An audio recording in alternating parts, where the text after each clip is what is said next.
The work consists of a set of transmissions coming out of a black box, a flight recorder, like you get in aeroplanes.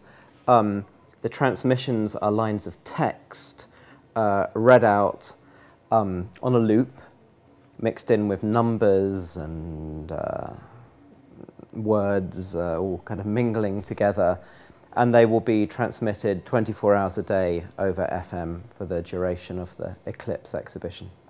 So what you see on the table are lines of text that have been harvested from other sources. Some of them have come from the Swedish newspapers. Some of them are reports from weather stations. We looked at, because the theme of this exhibition is eclipse, we looked at anything to do with light, darkness, visibility. So, for example, the lines from the newspapers are all about, for example, there was a man who kept his family in a cellar and videoed them with his camera. We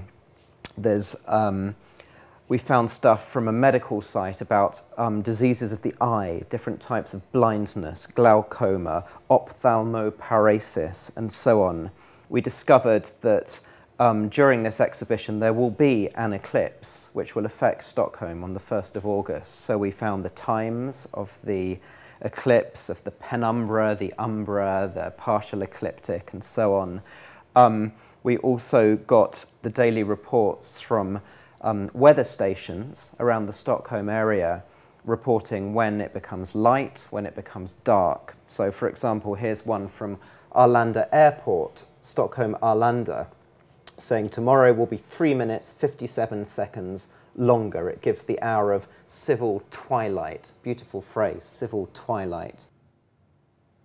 My background is in literature more than art. I'm primarily a novelist, but I'm very interested in the way that art and literature overlap, and the history of that kind of overlapping. I mean, if you look at the Surrealists, there was a real exchange between the word and the image in the work of people like Breton and, you know, Magritte, and or the Futurists, who were, you know, also kind of from a quite literary background, but very involved in the visual art field. And so I'm trying to kind of use that space where art and literature mix, because one thing that art has that literature doesn't is this kind of active potential. I mean, you can write a book and it's just a book, but in art you can actually make something happen. You can sit in a gallery transmitting radio messages that are really going out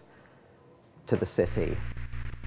Pressed up against a wall to be judged, they stare back at the camera.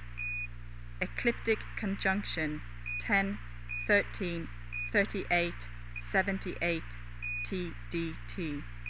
I suppose this particular project originated when I became fascinated with a particular moment in a film by Jean Cocteau called Orphée, which is from 1950. It's his version of the Orpheus Greek myth.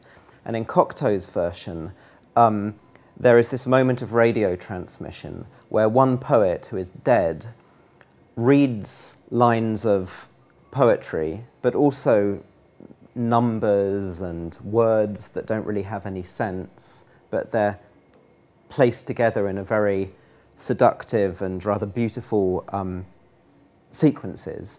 He transmits these over the radio on a kind of illicit, illegal frequency. And Orphée, the poet who's alive, discovers these on his car radio by accident, and he's completely captivated by them. And he says, this is better than anything I ever wrote, and all I want to do is listen to these and write them down. Now, when I did some research into this, I discovered that Cocteau himself got the idea from during World War II. The British Secret Services would transmit lines of poetry and lists of numbers and words into occupied France. Most of these had no meaning, but one line in every 1,000 was code, and it meant, you know, now blow up the bridge, you know, now you assassinate the colonel, you know.